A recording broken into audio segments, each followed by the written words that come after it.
sim. Para mim tá ok. Pronto. E aí vem o quê, gente? Boa tarde, vamos voltar, né, do nosso intervalinho. A importância, né? A agressão e violência são a continuidade do aumento da tensão em que a pessoa demonstra irritabilidade, né, ou irritação, depois resiste a ordens e, por fim, confronta os demais e se apresenta violenta, né? Então, isso foi só um contextozinho relacionado aqui à agressão, né? Por que que a pessoa é agressiva, né? Por que ela chega a ter a ser agressiva, a ter esse instrumento que hoje é muito falado na psicologia, esse humor reativo, né? E aí vem as abordagens. Eu coloquei quando o manejo verbal não é suficiente para diminuir o risco de comportamento violento do paciente, duas abordagens são passíveis, possíveis: tranquilização rápida ou contenção mecânica. Como eu falei para vocês no primeiro iniciozinho lá da nossa aula. Gente, é em último caso que a gente utiliza as contenções, né? Em último caso. E aí, quando a gente faz a contenção química e vê que não foi suficiente, a gente faz a mecânica. Quase sempre os psiquiatras, eles gostam de deixar prescrito tanto a tranquilização rápida como a contenção mecânica, porque quando ele vai voltando do seu processo, né, vai retornando devido ao seu processo de ter tido a contenção química, que é com os medicamentos, ele pode vir a voltar de uma forma agitada. Então, é necessário deixar ele em contenção mecânica, né? E a observação também da equipe. A equipe vai ficar observando o retorno desse paciente. Restrição, diga. A contenção rápida, ou a tranquilização rápida, no caso, é com medicação. A contenção rápida é a contenção por medicação, que a gente chama contenção química.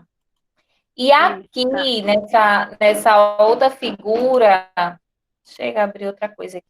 Ele vem trazendo a restrição mecânica, que é o procedimento em que são usados dispositivos, né, tais como pulseira de couro. Gente, esqueçam. Dificilmente vocês vão encontrar no SUS pulseira de couro. Eu acho que no particular também não se usa mais. Também nos tornozelos, luva, coletes, camisolas restritivas, né? Pulseiras almofadadas, que no caso, lembra que eu falei para vocês que pode se estar utilizando Não, agora está fugindo o nome do... Chega, me ajudem, que eu falei para vocês. Eu falei da compressa, da atadura. A atadura hoje não está querendo fixar na minha memória, eu não sei por quê. Então a gente faz a contenção da atadura com a compressa para deixar nesse modelo aqui, né, de almofada. Mas, assim, nem sempre se tem compressa dentro do serviço, porque se usa compressa para dar banho, se usa compressa para tudo dentro de um serviço de saúde. Então, quando não se tem, a gente vai lá, pega um tufozinho de gases e coloca, gente. Só não bote cru, só não use a atadura e a pele, porque vai ferir.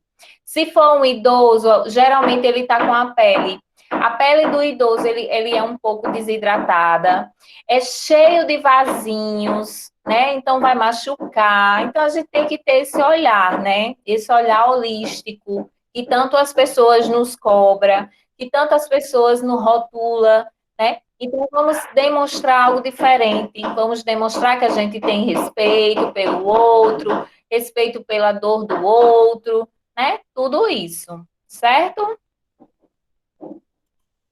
Essa camisola restritiva é aquela antiga camisa de força ou não existe mais?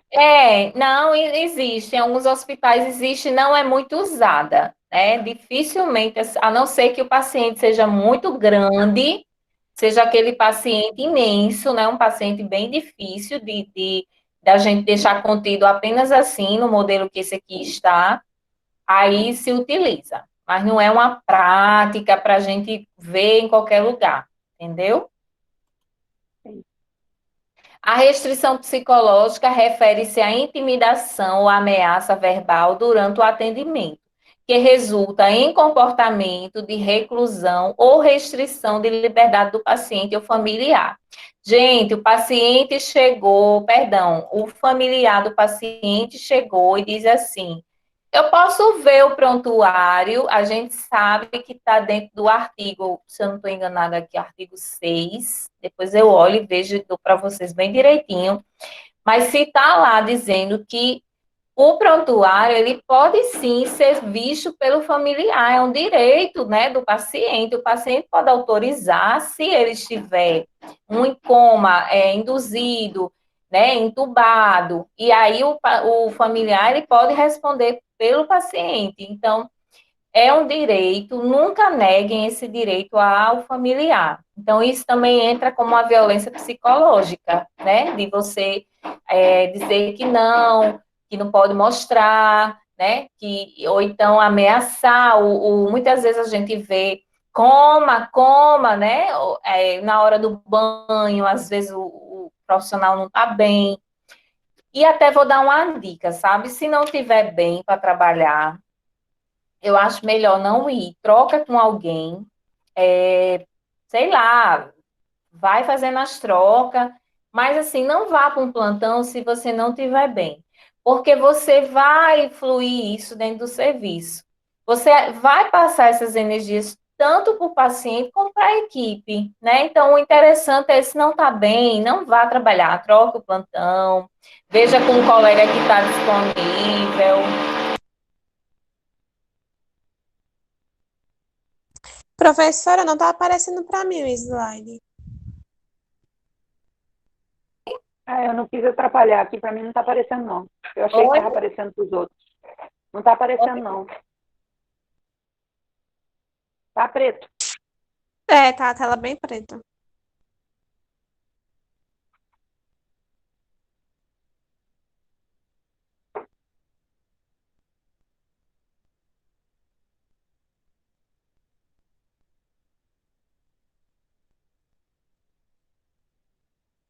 Pronto.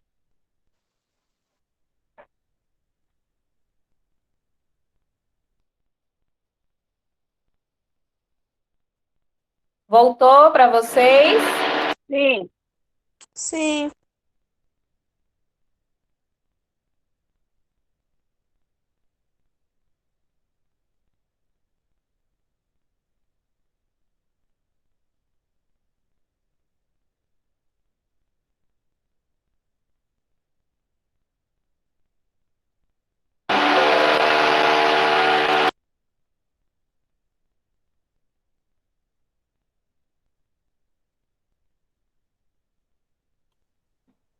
Apareceu, gente, que para mim ficou tudo preto. Sim, Assim, aqui está aparecendo agora. Vocês estão visualizando, porque para mim eu estou com dificuldade aqui, ficou preto. Então é isso, né? Ter esse cuidado em relação à família e ter cuidado também em relação ao paciente, né? Não ter não decidir pelo paciente, também isso é muito importante. A restrição ambiental ou isolamento é um confinamento involuntário de uma pessoa sozinha num quarto ou habitação para impedir fisicamente sua saída. Alguns pacientes afirmam ser o isolamento uma prática muito desagradável, parecida com o confinamento solitário empregado das prisões. Gente, ele está se referindo aqui, vocês vão ver muito isso, as pessoas que ficam no isolamento. No isolamento por uma determinada bactéria, infecção, né? Vocês já visitaram hospitais, assim, já entraram na clínica médica, na sala Já. vermelha, sala amarela? Pronto. Já. Por lei, tem que ter um localzinho que é para isolamento, tá? E aí foi feita uma pesquisa, né, que esses pacientes, eles se sentem muito mal. Pronto, os pacientes da ortopedia, quase todos, eles contraem na verdade, o ambiente hospitalar acaba sendo muito propício, né, as bactérias hospitalares, elas são, na verdade, para elas ali é uma oportunidade, a gente chama de bactérias oportunistas, né, então, assim, geralmente elas, quando o paciente chega por uma fratura exposta, né, que geralmente são quedas de moto, né, eles chegam, então, geralmente as bactérias oportunistas vão lá e fixam lá. E aí, para poder tratar esse paciente, até ele fazer cirurgia, é um processo bem doloso, é um processo que não é a curto prazo, tá? Porque depende de tudo, depende do sistema, depende da regulação, né? Depende da saúde, da comorbidade desse paciente. Então, são uma série de situações que são desfavoráveis a esse paciente. Então, geralmente, eles colocam eles numa sala no isolamento. E eles esquecem que o isolamento ele é um ambiente muito propício a uma depressão. Porque esses pacientes de queda de moto, às vezes são esses pacientes que fazem trabalhos do iFood, que andam, né, de uma forma desembestada, desenfreada, por aí, acho que todo mundo já viu.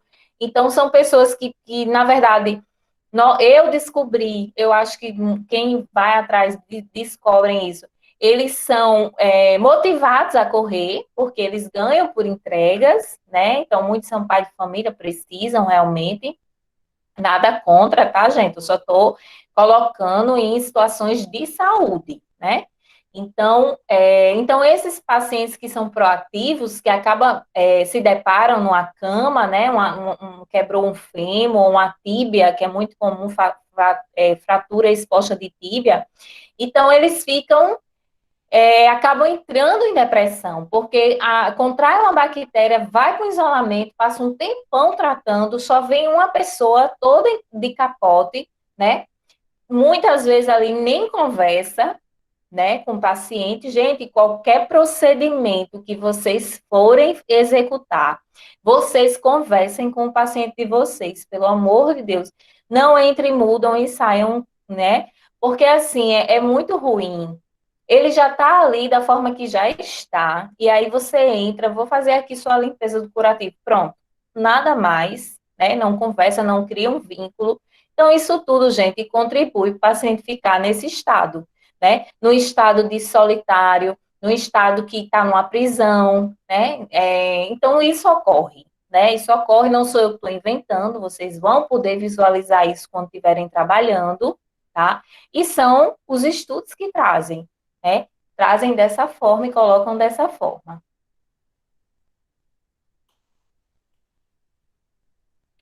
Restrição química, que a gente já falou, que é a questão da medida terapêutica em relação aos medicamentos, né, para controlar o comportamento e os movimentos desse paciente. Então, assim, lembre-se que sempre vamos utilizar de forma coerente, com responsabilidade, devido a depois eu ter tentado ter uma abordagem verbal com esse usuário, com esse paciente, depois de eu ter tentado conversar com ele, e aí eu vou, né, o médico, na verdade, vai prescrever a restrição química e a gente vai fazer os procedimentos, tá? Mas, assim, o ideal é conversação, é conversar. Medicamentos psicofármacos, que é utilizados, né, os neurônios e células comunicam entre si, nas sinapses, a gente viu isso lá nas outras aulas de droga de abuso de ação e na psicofarmacologia, transmite o impulso nervoso, que é um impulso elétrico, através de sinais químicos que se designam neurotransmissores, né? Podemos ter acompanhado lá o GABA, a serotonina, a dopamina. As ações dos psicofármacos, né, dá-se pela interação com os receptores dos vários neurotransmissores. A gente também visualizou isso lá nas outras aulas. Como, por exemplo, né, coloquei neurotransmissores, temos a serotonina, já falei, dopamina, ainda tem a noradrenalina, acetilcolina, a histamina e a GABA. E o GABA, perdão.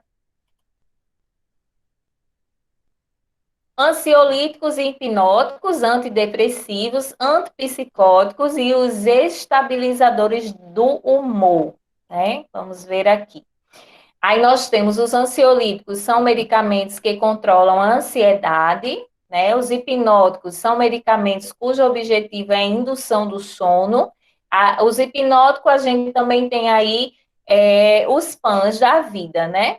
Diazepam, clonazepam, midazolam, florazepam, são tudo medicamentos que ajudam além de ter um pouco mais entra mais nessa parte da sedação, né? De induzir a pessoa a dormir, a ficar mais tranquila. Os ansiolíticos, né, estão indicados nas perturbações de ansiedade e outros quadros também médicos ou psiquiátricos que existam sintomas de ansiedade. Perturbação do pânico, que são, a gente viu lá na aula de transtorno, agorafobia, fobia específica, né, está relacionada a bicho, animal, ou até outras coisas, às vezes até um ursinho, um coelho de casa que remete essa pessoa a alguma coisa, ela tem essa fobia. Fobia social, de pessoas, medo de sair, perturbação obsessiva compulsiva, perturbação da ansiedade generalizada, né? Então, todos esses medicamentos ansiolíticos, eles servem para estar ajudando, né, como um paliativo, nesses pacientes. Antidepressivos, né, os inibidores da monoaminoxidase, que é o MAOI, que a gente fala, foram os primeiros fármacos com propriedades antidepressivas a serem utilizados. Hoje é muito pouco utilizado com essa formulação, porque eram drogas que traziam alguns efeitos colaterais, então hoje está bem diminuído. Este medicamento inibe, né, essa enzima pela distribuição de vários neurotransmissores, que aí diminui a quantidade das sinapses também. Então, o paciente vai ficando um pouco mais lento, vai ficando mais calmo, vai se tranquilizando, né? Muda completamente o comportamento desse ser humano. Eu coloquei alguns aqui, antidepressivos, tá? O nome comercial, coloquei o princípio ativo e coloquei o nome comercial, não sei se alguém já conhece, mas coloquei de forma para conhecimento mesmo. Professora, a gente vai ter que decorar cada nome desses remédios? Não, não é que você, esses que eu estou colocando assim, entendeu? Não é para vocês decorarem, não. Estou colocando a nível de conhecimento. O que eu quero é realmente alguns antidepressivos, alguns foi os que eu mais falei nas aulas anteriores, né? O de transtorno de humor, que é importante vocês saberem, um antipsicótico, né? Como o Aldol, por exemplo, foi o primeiro antipsicótico, né? Que até hoje ele age aí realmente, né, com grande.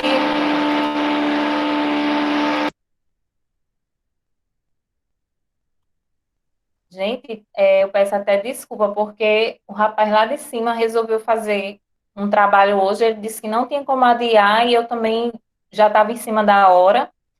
Ele está interferindo um pouquinho aqui, mas está dando certo, né?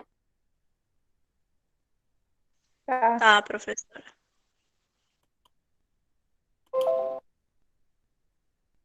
Deixa eu ver aqui, onde é que eu parei. Certo?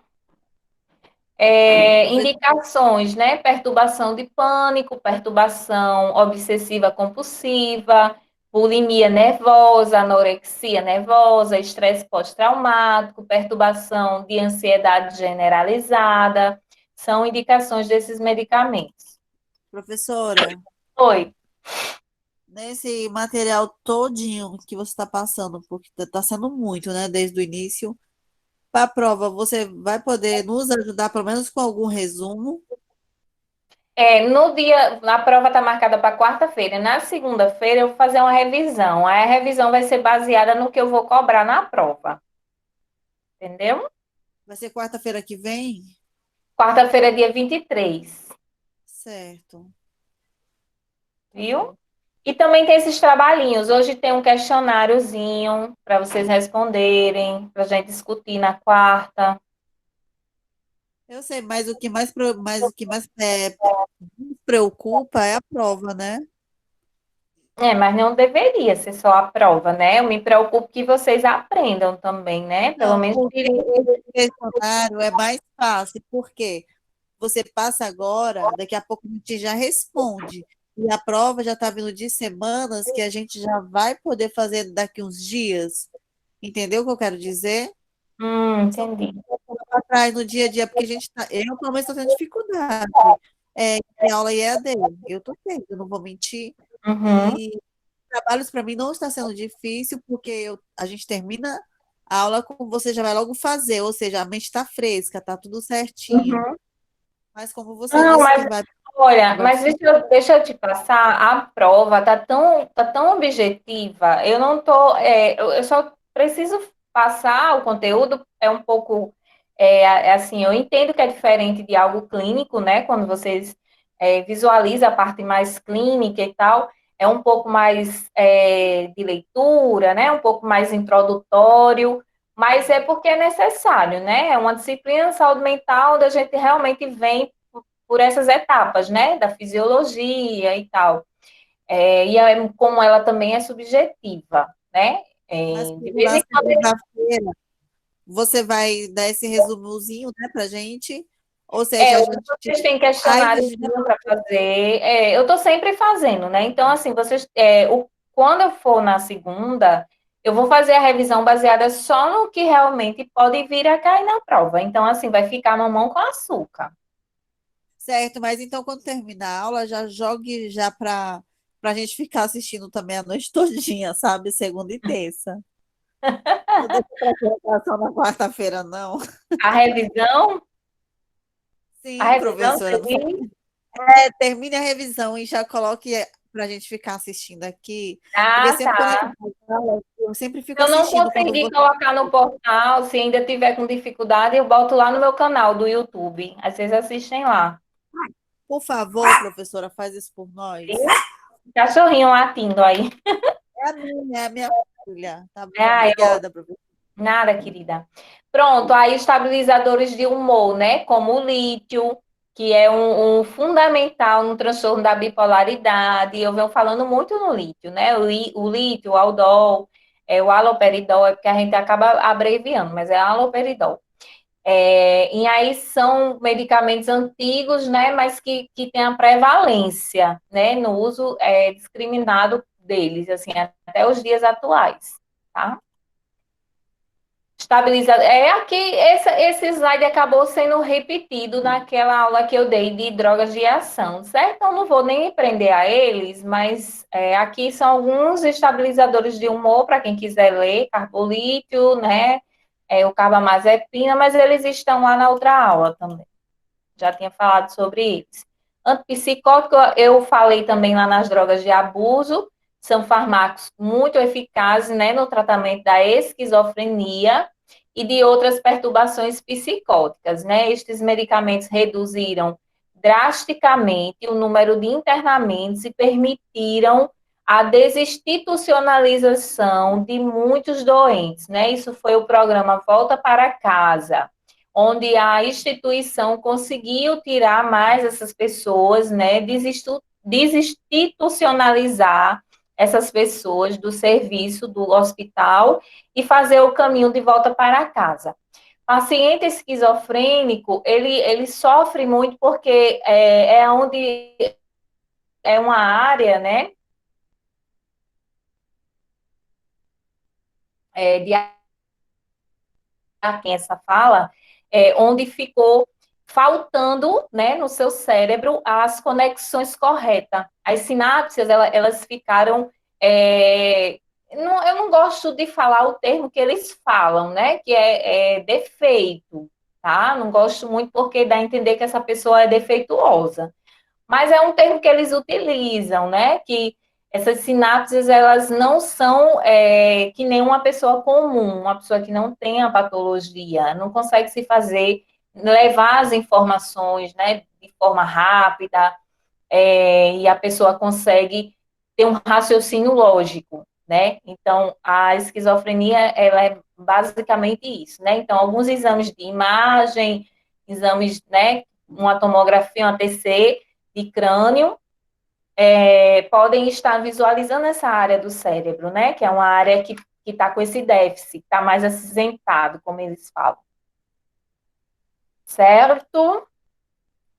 Antipsicóticos, também vou pular, gente, já falei, né? O Aldol, que é o mais utilizado até o dia de hoje, os dias atuais. Aqui são os atípicos, a gente teve aula também lá, eu repeti aqui, mas na nossa aula de substâncias psicoativas ele está lá.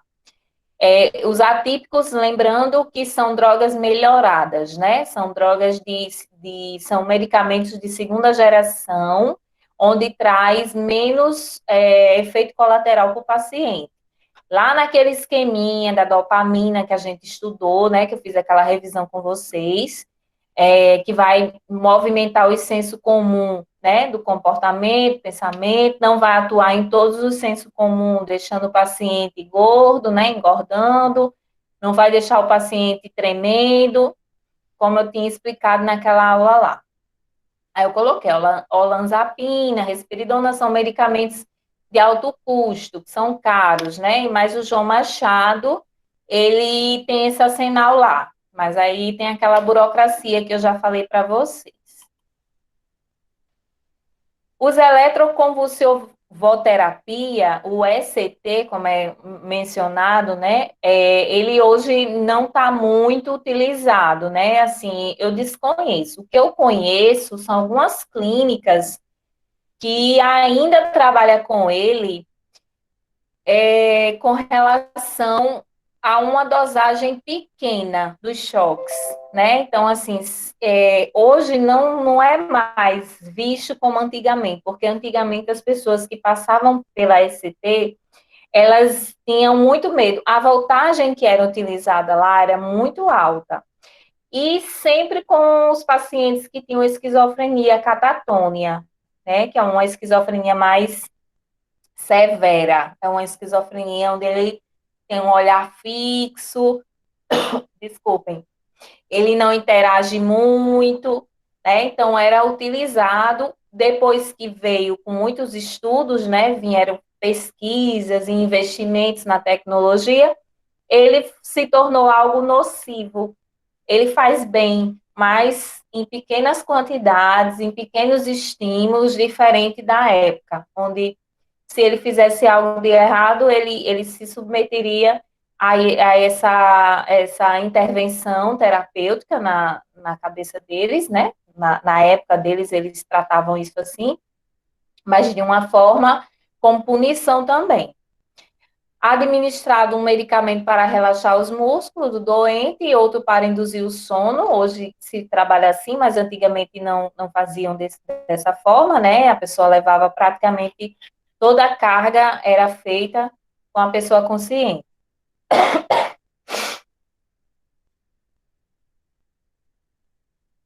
Aqui algumas medidas de proteção, tá?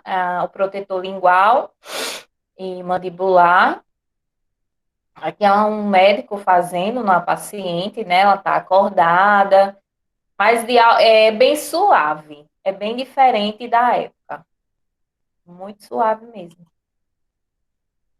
É isso.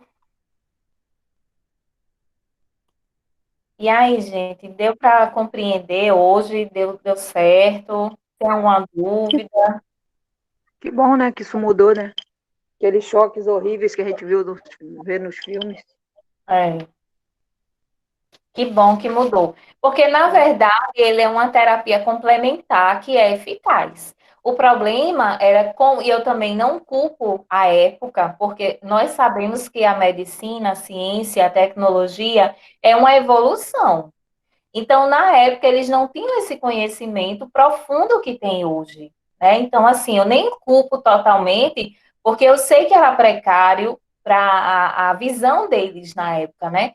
Mas em alguns lugares, alguns manicômios, né, alguns hospitais, principalmente na época da ditadura, Na época da ditadura, gente, houve um inchaço que tem um termozinho que se usa na política, eu digo na política pública, tá, gente? Não é política em relação a político, não. É políticas públicas de saúde.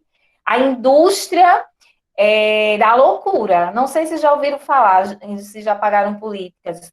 Gente, era assim, era um inchaço, era um alojamento de pessoas, né? Isso na época da ditadura. Qualquer pessoa que era contra, né, os conceitos que eles levantavam, que eles colocavam na época.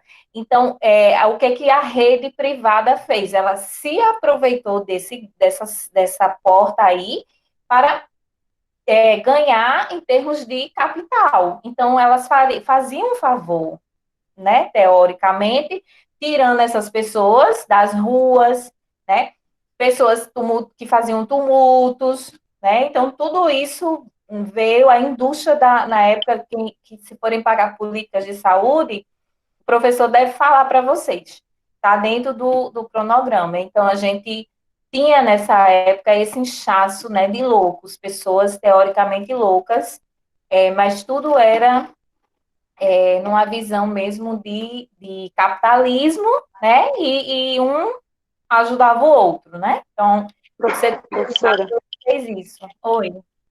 então, o meu pai era militar, eu fui criada em Minas. E Sim. lá tinha o Hospital de Barbacena, que fazia essa prática aí que a senhora está falando. Hum, Inclusive, na época, eles falavam que, tipo, os pais que tinham filhos homossexuais e hum, não queriam aceitar, internavam os filhos isso. nos hospícios, nos manicômios lá em Barbacena. Exatamente. Muito bem, isso mesmo. E uma Entre coisa outras também. coisas, né? Filhos drogados, Uhum, internavam no hospício, para poder a sociedade não ver, né? Escondia eles no hospício. verdade, isso foi uma coisa bem assim, né? Eu não vivenciei, não sou dessa época. O que eu sei é o que eu estudo, o que eu pesquiso, o que eu vou atrás, mas pelo que eu vi de artigos, né? Que tem alguns artigos aqui do Brasil que retratam esse cenário, é bem chocante, assim. Quem quiser depois, né, quiser material em relação a isso, eu posso disponibilizar também, tá? Gente, eu acho que hoje foi isso. É, Quero agradecer. Hoje a gente teve 15 participantes. Não sei se alguém chegou depois, eu fiz a chamada. Não sei se alguém chegou depois. Já vi que Vanessa está aqui. Quem foi a outra? Deixa eu- Eu ia falar agora, não deu nem tempo. Não, eu estou ficando rápida com vocês.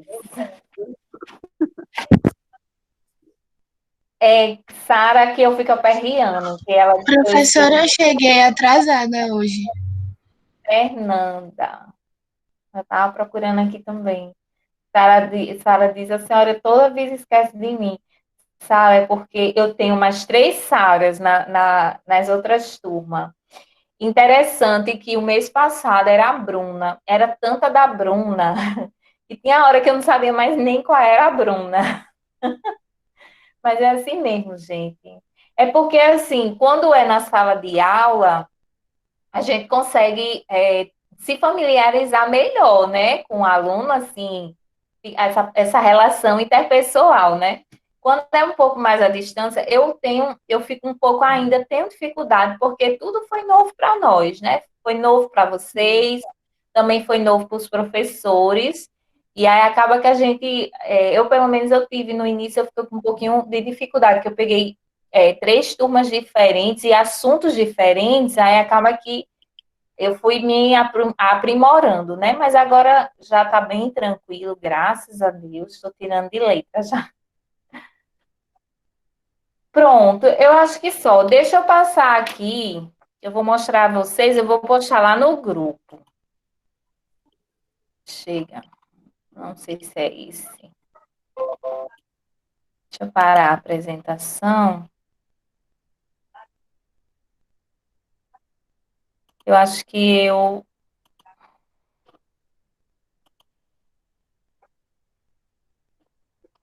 eu ver aqui.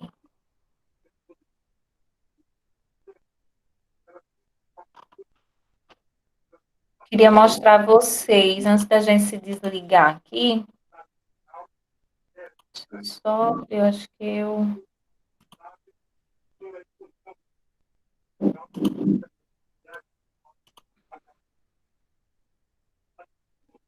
Não está aparecendo. Ai, meu Deus, eu não sei o que é. Se é.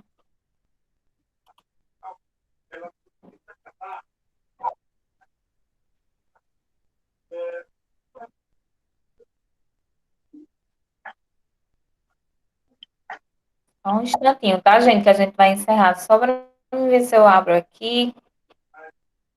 Não está abrindo, mas eu acho que é o meu pendrive mesmo que não quer abrir.